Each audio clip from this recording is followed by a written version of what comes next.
Hi, everybody, and welcome to the second Enactus Careers webinar of 2015.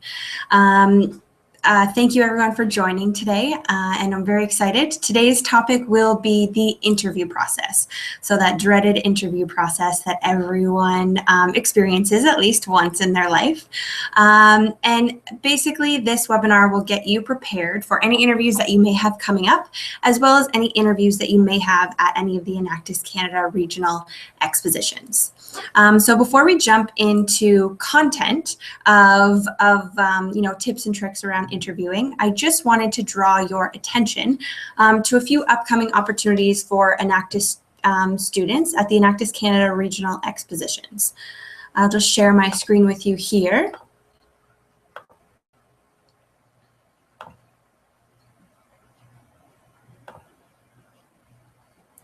All right, perfect. So upcoming on Friday, February 27th, we have the Enactus Canada Regional Exposition in Atlantic Canada in Halifax. And I know some of you will be coming out to compete and presenting your projects. But I just also wanted to bring your attention to the Donor Information and Career Opportunity Fair that will be happening at this event as well. Currently, we have Scotiabank, TD, RBC, and Enterprise signed up to attend and be present at the career fair. So make sure to bring copies of your resume as well as any questions that you have for recruiters at these fairs. The other exciting news is that we have on-site interviews that are hosted by Scotiabank and Enterprise. So feel free to go visit the Enactus Canada talent community and apply for those positions. And hopefully today will help you prepare if you are accepted for one of those interviews. The second, The second event is on Monday, March 9th, and this is for Central Canada. And people that will be present are Tim Hortons, Scotiabank, TD, Unilever, 3M, KPMG, Crossmark, BDC, RBC, Enterprise, and TELUS. So they, again, will all be present at the career fair. So again, bring your resume and your questions for those recruiters, as well as Tim Hortons, Scotiabank, and BDC will be hosting on-site interviews that you can apply for. And the last regional exposition will be Western Canada on Friday, March the 13th. And again, I believe most of you will be coming out to compete on your presentations. But just again, bringing awareness to the Donor Information and Career Fair opportunities, Scotiabank, RBC, Enterprise, and TELUS will be present. And on-site interviews will be hosted by Scotiabank, RBC, and Enterprise. So again, just to bring your awareness to those events. And I also just wanted to bring your attention to where you can apply for these positions. So if you visit the Enactus Canada talent community, which can be found on the Enactus Canada website, this is kind of what it will look like. And just go to search jobs and search regional interviews. And all of these regional interviews will show up, again, separated by region. So we have Atlantic, Central, and Western. So depending on which one you will be attending. As you can see, Scotiabank has a few opportunities that they are interviewing for, as well as Enterprise. We have Tim Hortons, and BDC will also be posted later today as well for Central Canada. Just to give you an idea, Atlantic Canada, your application deadline is today. It was yesterday. We've extended it to today. So make sure to get your applications in, your resume, and your cover letters. For Central Canada, your deadline is Monday, March 1st. Or actually, sorry, Sunday, March 1st. Let me pull this up. It should say here. Yep, the deadline is Sunday, March 1st for Central Canada. And then for Western Canada, I believe, is March the 4th. So Wednesday, March the 4th. So again, be sure to get your resume and cover letters in there. For any other job opportunities or postings that Enactus Careers will have to offer, you can definitely visit the Enactus Canada talent community or follow us on Twitter at Enactus Careers. And we will be posting, we always post interview opportunities, or not interview opportunities, job opportunities on this website. On this Twitter handle for you to take a look. As well as you can reach out to your Enactus Career Ambassadors, which you should have on your Enactus team, and they will be able to direct you to opportunities that are available from our Enactus corporate partners. So before we kind of jump into content, I just wanted to bring your attention to the blog that that I write once a month. So we have a article last month, or I guess, yes, last month's article was determining what career is right for you. Actually, sorry, this month, February. So this kind of walks you through how to determine what career is right for you. If you're kind of stuck in any way, shape, or form, this kind of walks you through a good place to start to taking the right steps. And today we will be covering the interview. So again, I did write an article about the interview process, prepare, execute, and follow up, which is kind of that we'll be taking you through today in a little bit more detail. And I'm just going to bring you back here.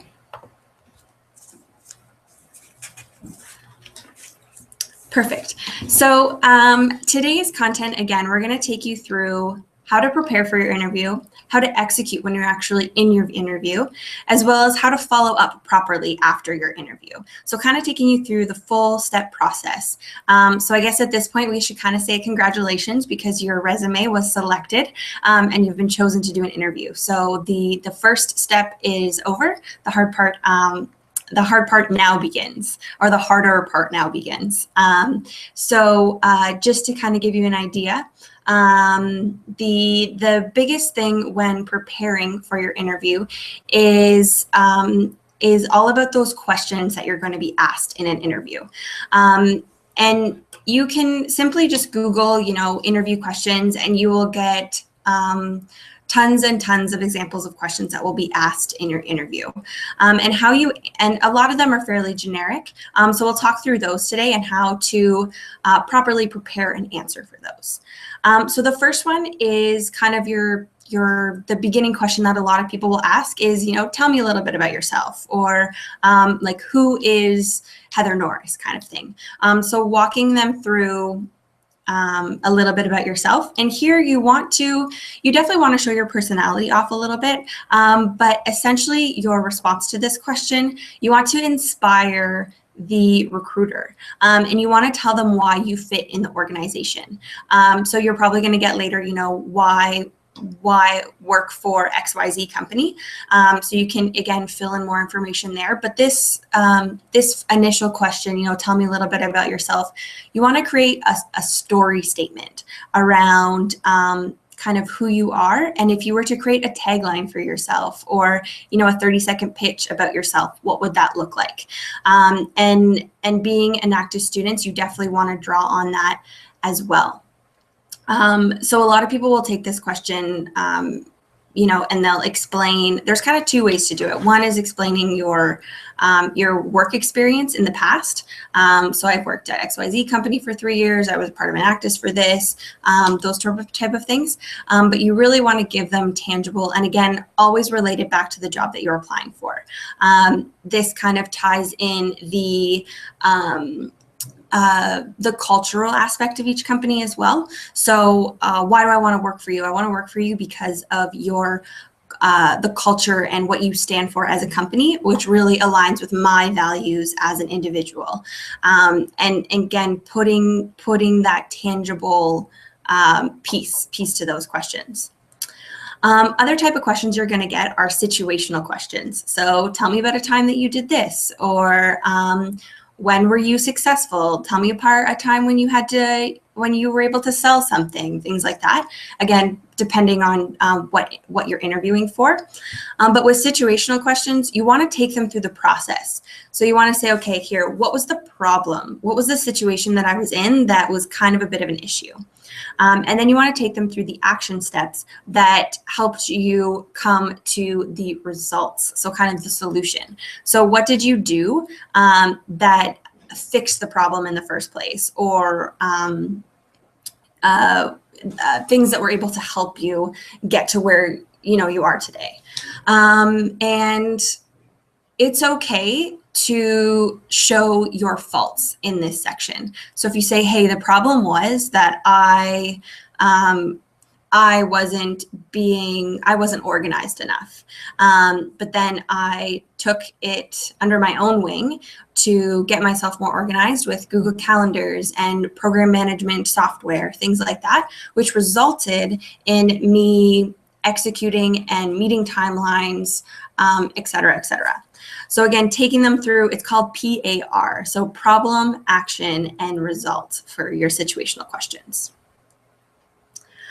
Another thing you're going to want to prepare, again, depending on what you're interviewing for, are cases. So they may say, here's a case, take 15 minutes to look through it, and then come back to me with your results. Or they say, here's your case, and they'll sit there and kind of watch you walk through it. And for these, again, they are very specific towards the field that you're interviewing for. So I'm trying to give an example. Marketing. If you're applying for a marketing position, you may be given a product, and you have to come up with a kind of a little mini marketing campaign around that product. I know I had an interview once, and it was kind of a position of like an entrepreneurial position, and they basically gave me a stuffed animal and said, hey, here, how would you pitch this to an angel investor or any type of investor? So it really gets you to think on your feet. And again, the specifics towards that question will be hard to prepare for, but getting your ideas and kind of wrapping yourself around those ideas is a great place to start. So think like, what type of questions could they ask me specific towards this field? What are some examples of cases that will be taught? A great place to go back to, again, are your university or college textbooks that you went through. Those are great questions that people may or may not ask in an interview.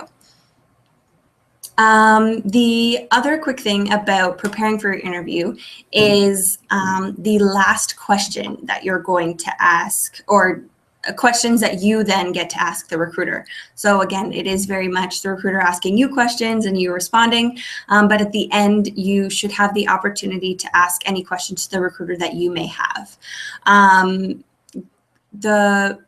The idea around this question and how to create a strong question is kind of killing two birds with one stone, and being able to, again, tell the recruiter why you fit as a employee.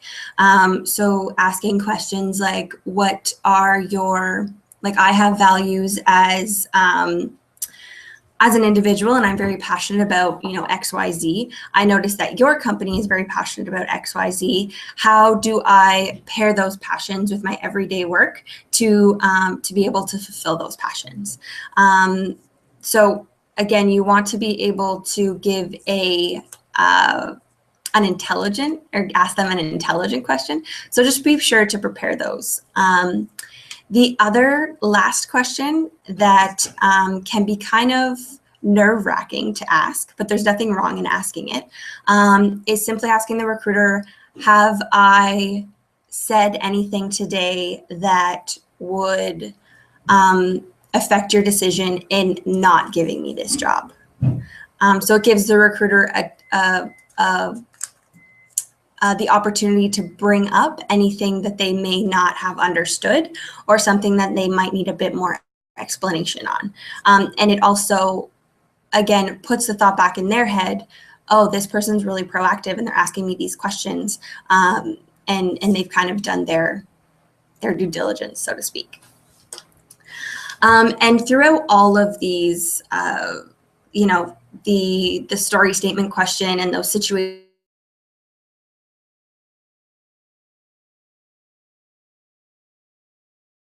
on the company itself, so that you can pull from that wherever needed. So for example, you can look at their, if they're public, if you're able to see their public financial information, or maybe they just bought another company, things like that. You can always bring those up and say, hey, I thought that was a great business strategy on your point. Would you be able to tell me a little bit more about that and kind of the inside story of why that happened? So again, just showing them that you are proactive and that you are very interested in working for them. Other two quick little things about preparing for your interview. One is that, and this kind of goes for the application process as well. So when you're submitting your resume and your cover letter, know that recruiters are going to be looking at your social media. So they're going to be looking at your Twitter, your Facebook, your LinkedIn, all these areas to kind of get a better grasp of who you are and how you represent yourself. And one way I know that this was an interesting thing for me was to be able to scan your social media for any type of let's say inappropriate content. So there's a website called socialsweepster.com. And basically how this works is you kind of grant them access to your social media. It scans through your social media and then it will give you results on what may be inappropriate on your social media. So it will pull things like, language, any, drug related pictures or text. One thing I found interesting, it will pull red Solo cups, which I thought was funny and interesting. So anything like that to do with drinking, drugs, inappropriate language, things like that. Not saying that you have those on your social media, but there may be a few things that surprise you. And doing a quick scan will be beneficial to you for sure. So I would definitely suggest using this tool to scan your social media. And I do believe it is free for your first scan, but there may be, I believe that there's a price associated for extra little things that you may want to know about your social media as well. So kind of a cool thing, again, socialsweepster.com. And the other quick thing about preparing for your interview is setting up an appropriate time with the recruiter to have your interview. Now, I know that this may be out of your control at some point. They just simply schedule you into their system. But if you're able to request a time or a day of the week, apparently the best time to schedule an interview is Tuesday at 10:30 a.m. The reason being is that first off, you want to avoid Mondays and Fridays. Mondays, people are usually gearing up for the week, and on Fridays, they're gearing down from the week. And then they say that the lunchtime is not a good idea. Before lunch, the recruiter might be too hungry and too focused on that. And then after lunch, they might be in a bit of a food coma. So apparently 10:30 on Tuesday mornings is kind of the best time to try to schedule an interview. And just remember that people that are interviewing you, this isn't their only job. They have millions of other things going on in their head, other projects, deadlines, events, everything you can think of they have going on. So again, 10:30 a.m. on Tuesday, apparently the best time to interview. All right, so the next kind of step that kind of takes you through the preparing for the interview. Now on the day of the actual interview, here are kind of a few tips and tricks around that as well. So one thing is your nerves. So a lot of people will be very nervous before going into an interview, and this can and cannot be controlled. But I think that preparing for your interview and maybe having a few notes with you before your interview to read over before going in is a great way to kind of calm your nerves. Kind of like before an exam, you would have your notes beforehand. And being able to show that you're confident about this and about applying for the position is a great way to sort of calm your nerves. So reassure yourself that, I am a high quality candidate for this position and they would be, lucky to have me in their organization. So it's kind of like a self-talk thing that you may choose to do before you jump into your interview. Another thing is within your interview, you really want to be able to show your personality. You don't want to have to be a robot by any means. So feel free, ask them how their day is going and ask them a little bit about themselves and be able to show your personality through there. In terms of what to wear, again, a lot of questions around this, but essentially what you want to wear in an interview, it should be a reflection of the organization that you're interviewing for. So for banks, you will probably want to dress, very business, but if you're applying for, maybe a little bit more casual of a place, business casual is probably fine. So kind of take a look at what people in the everyday office wear and try to reflect that. When in doubt, go business for sure, but you could probably get away with business formal for a few as well. But you definitely don't want to be coming in sweatpants or, jeans is a bit of a stretch sometime, or hats or toques, things like that. Just keep that in mind when going into interview. Again, you want to show that you're a professional and that you're capable. So those are a few little tidbits on that. The other thing is to be on time. And this doesn't mean exactly right on time. So if your interview's at 1 o'clock, you don't want to be there right at 1 o'clock. You probably want to be there 5 to 10 minutes earlier than your interview. So again, quarter or 10 to 5 to kind of thing. And this essentially will allow you, again, to calm down. Again, if you're running to the place, you'll need a few minutes to kind of catch your breath. Maybe go freshen up in the bathroom as well. But this gives you the opportunity to look over those notes again, take a breather, and make sure that you find the place on time. If you're really not sure where it is, go like an hour early just to make sure that you know exactly where you're going. And who knows, with elevators and traffic and all that kind of stuff, you don't want to run into anything that's going to have you entering the interview and saying, I'm so sorry that I'm late, because that's not a very good first impression. Things to bring with you on the day of the event, again, is very targeted towards what position you're interviewing for. But majority, you should be bringing your resume as kind of a reference point. Most likely the recruiter will have your resume right in front of them, but just in case, I would bring it, as well as it's a good reference. It's a good reference point for you. So again, you can say, under my volunteer experience, my Enactus XYZ. And you can kind of pull from that as well. Another thing you may want to bring is a portfolio. So this, again, I'm going to use the example of a graphic designer.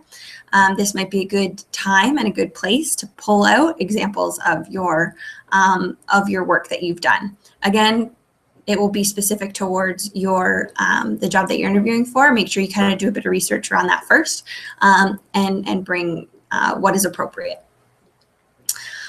In terms of behavior throughout the interview, when you first walk in, you definitely want to give a handshake and say thank you for having me here. I would probably wait to be seated. So wait until they kind of say, please sit down, or wait till they sit down and then sit down. Again, just kind of gauging that interaction. As well as eye contact. So you want to make sure when you are responding to their answers, or when they're asking you questions, you remain with eye contact, especially if you have your resume out in front of you. You don't want to be reading off of it, doing one of these things. You want to make sure that you're keeping that eye contact and really keeping them engaged. The other thing is, at the very end of the interview, again, you want to thank them and kind of leave with a handshake at the end. The last really quick thing about in the actual interview, again, you've prepared your answers at this point. So it's all about being able to take people through, answering that story statement question, as well as taking them through those situational questions with the PAR that we talked about. So problem, action, result, and taking them through that appropriately. And then the other thing was analytical questions. And I found a really cool example that I wanted to share with everybody. Is with analytical questions, you want to be able to walk them through your thought process. So you don't want to think about it internally and then just like blurt out an answer. So for example, I'm trying to remember, I think I read this on Forbes somewhere on their website. But basically the interview question was, how many lawnmowers do you think there are in the United States or whatever country it is, right? And the idea is that you don't want to just sit and think about it and then blurt out an answer. You want to walk them through your process, because that's going to show them how you walk through processes on a daily basis. And it really gives them that, the tangible idea of what, how you'll resolve problems in the future. So to walk through this question of how many lawnmowers are in the USA, here is their response to the question. So I'm going to assume that there are 3 million people in the States. So the population of the US is 3 million people. I'm going to assume that there are 3 people per household. Therefore, there is 100 million families or households in the States. I'm going to assume that urban households don't have lawnmowers and only suburban and rural houses do. And let's also assume that 25% of the population lives in urban areas and 75% live in suburban and rural areas. So therefore, 75% of the families that are in America have lawnmowers. So I would say 75 million households have lawnmowers.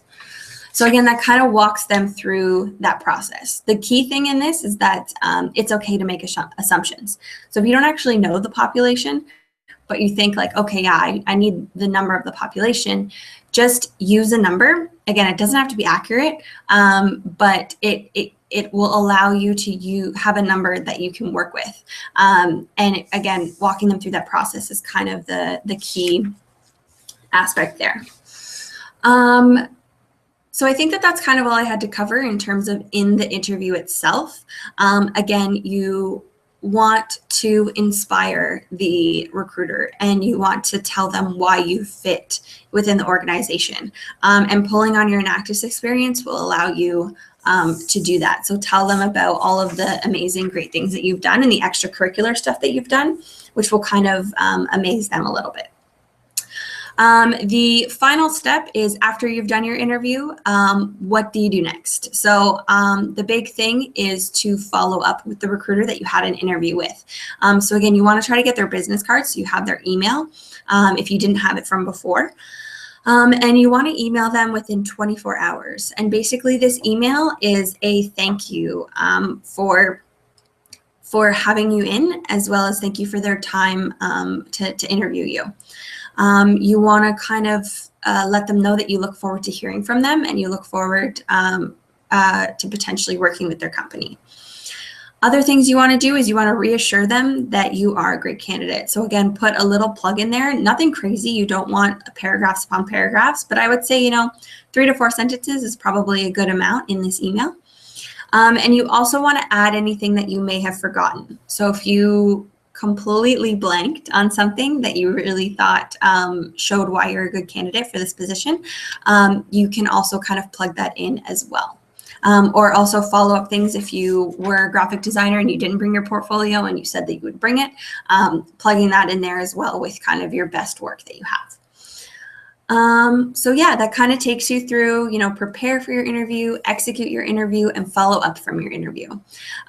So now I am going to show a quick little video of kind of an overview of what we talked about today. And then I'm going to bring in program manager, Michael Brown, and we're going to do a little mock interview and show you guys what a good interview looks like and what a bad interview looks like. And it'll just be kind of a mini interview with just 3 quick questions. So let me just get this video up and ready, and then I will go grab Michael.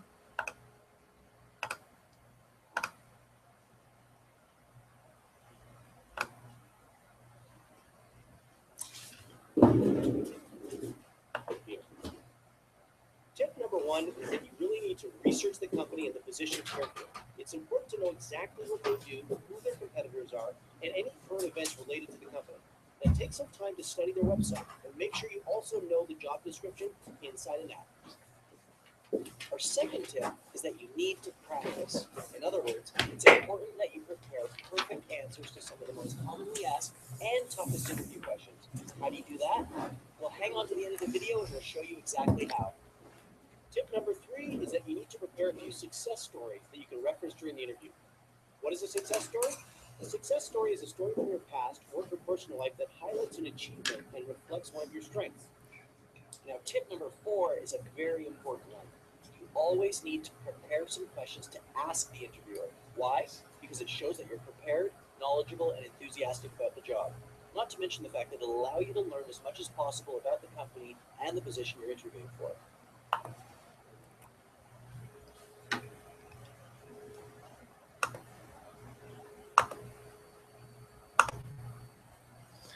All right, so that was just a quick little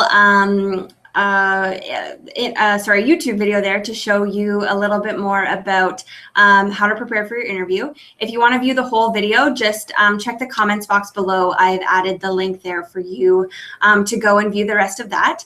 As well as I forgot to mention earlier that the link to the Enactus Canada Talent Community is also in the comment box below. So for when you want to go and apply for those regional exposition interviews, you can go there and just search regional interviews. All right, so I just want to give a warm welcome to Michael Brown. Thanks for joining me today. Happy to be here. All right, and again, we're going to take you through a quick little mini mock interview, a good one and then a bad one, to kind of show you kind of the tangibleness of how to execute a proper interview. Ready to get started? Absolutely. Perfect. All right, so welcome, Michael. Thank you for coming in today. Can you tell me a little bit about yourself? I guess. So my name's Michael. Pretty enthusiastic. People think I'm funny. I like to canoe. Got involved with Enactus as a student. That was lots of fun. Made a difference in the community. Now I'm just looking to start off my career and, hit the ground running. Great. And can you tell me about a time when you were faced with resolving conflict? For sure. On our Enactus team, we had conflict a lot. And when I was vice president of the organization, I had to resolve conflict between 2 project managers who kept on feeling that each was stepping on the toes of the other. So anyways, I was getting a little bit tired of it. Talked to the faculty advisor and pulled them in. We decided to pull all of them into a room, and we just got rid of that controversy, that conflict right off the bat, and it was done. Okay. Well, I believe that that's all the questions that I had for you, Michael. Did you have any questions for myself? Yeah, do you pay for your staff to actually go out and volunteer in the community? That's a good question. So basically, this position is salary paid position. And with our policy set in place, we actually allow our employees to go and work within the community 1 day every 3 months. And we kind of have a variety of community projects that you can kind of choose to work with. That sounds wicked. Perfect. Well, as you can tell, that was kind of the bad example of a mock interview. So we'll take you through a good example of the mock interview. And sorry, I did forget to mention at the beginning of this, we are assuming a few things when we're going through this interview. So one is that the one assumption is that Michael is an Enactus student at no specific team. He's just a general Enactus student. And the examples aren't related to his personal experience or to any Enactus student experience. The other assumption that we're making is that the company that he is applying for has similar values to the Enactus Canada values, and that this company is one of our organization and corporate partners. All right, ready for the real one, the good one? Born ready. All right. So again, thank you, Michael, for coming in today. Happy to be here. Awesome. And can you tell me a little bit about yourself? Yeah, I think I would identify as a problem solver, hoping to make a difference.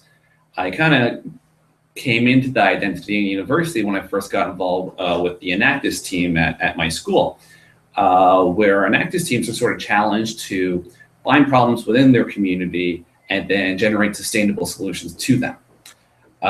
So one example is we actually created on my team a social enterprise that employed at-risk youth, which both gave them short-term employment, so they got money that way, and also gave them the capacity to build up their skill set and actually take them and advance their career later on in their life. And we actually have a couple of examples where we are successful in doing that. So now I'm leaving university, I'm hoping to jumpstart my career or somewhere where I can, that identifies with my, my desire to make a change within the community, and somewhere where I can put those same problem-solving skills to work. Awesome. And can you tell me about a time when you were faced with resolving conflict? Absolutely. The one situation that comes to mind is my last year on my Enactus team, I was a vice president, and I oversaw a couple different project managers. Two of them kind of felt that the other was infringing on what they felt was their territory or their responsibilities. And I kind of noticed that there was a little bit of tension, and it hadn't really blown up yet, but I decided to kind of nip it in the bud while I could. So I talked to each of them individually, and I got a little more information, but I decided to bring it up to the faculty advisor to the team, who's supposed to aid and assist in these sort of situations. I brought her up to speed, and then we decided that the best thing to do would be bring all four of us around the table and sort of to discuss what was happening. And what we figured out was there's actually a problem with the way that we actually designed the roles in the first place. There was a little bit of ambiguity within the job descriptions, and that's why each felt the other was infringing on their territory. So we talked it out and came to a solution that everyone was happy with. Great, sounds good. I think that that's all the questions that I had for you. So thank you so much for coming in today. Did you have any questions for myself? Yeah, as I kind of alluded to a couple of times, I'm pretty passionate about making a difference and volunteering in the community. And I was on your website and I noticed that you guys actually have a few initiatives that actually where you do get your employees involved. I was just wondering what the process around that was and how often you would get employees to actually go out there and help out. Yeah, definitely. So the process that we have set up is we offer our employees the opportunity to kind of choose which project they're most passionate about working with. And we give them 1 day every 3 months to go and actually work in their communities. So you can kind of choose the idea or the project that kind of suits best to you, as well as if you have a project that you think would be a great add-on to this, there's a process for that as well to try to get your passions on board as well. Wonderful. Awesome. All right, well, that's kind of the end of the good interview. Thank you so much, Michael. No problem. And we'll just kind of run through the interview, the good and the bad, and kind of explain what he did well and what he didn't do so well. So the first question, tell me a little bit about yourself. Michael, in the bad example, was very vague with his answer. And he wasn't really that professional about it. He kind of, blabbed on. I don't know. Did you mention something about canoeing in that one? I think so, and that I'm a funny guy. Yeah, which may not be that relevant to the job that he's applying for, unless he was applying to be a stand-up comic or something and he needed that funny plug-in. With his good answer, he was able to walk the recruiter through his experience in Enactus and the skills that he has learned from that and kind of how that has made him who he is today. And it also, again, we talked about inspiring the recruiter and telling them kind of why you're a good fit. So the way that he answered that question definitely answered those questions. The second point was tell me about a time where you resolved conflict. Again, in his first answer, he was very vague. He didn't really tell us how he resolved the conflict. It just kind of magically happened. And the second answer was a lot more detailed. And he actually walked us through the process of how he resolved the conflict. And he wasn't afraid to share that he had maybe made a mistake somewhere along the line. So again, showing that and walking them through that PAR, so problem, action, result, that we talked about a little bit earlier, he definitely hit all of those points. And then the last part where he actually got to ask me a question. As you can tell in the first response or the first question that he asked me, again, very vague and wasn't very specific. And then in the second part, he had actually shown that he had researched the company beforehand, and he knew the community projects that we work in, and he wanted just a little bit more information and kind of how he would get involved with that, which recruiter really wants to see that you're already on board with the culture and the community projects that they're working in. Did you have anything else to add? I think you covered all the bases there. Perfect. Well, thank you again so much, everybody, for joining for this month's webinar. And I look forward to seeing you all next month at the next webinar, where we'll be covering the tips and tricks around networking events that you may be attending in the future, and hint at the career fairs that are happening at the regional expositions. So I look forward to seeing you all then. Bye, guys. Bye.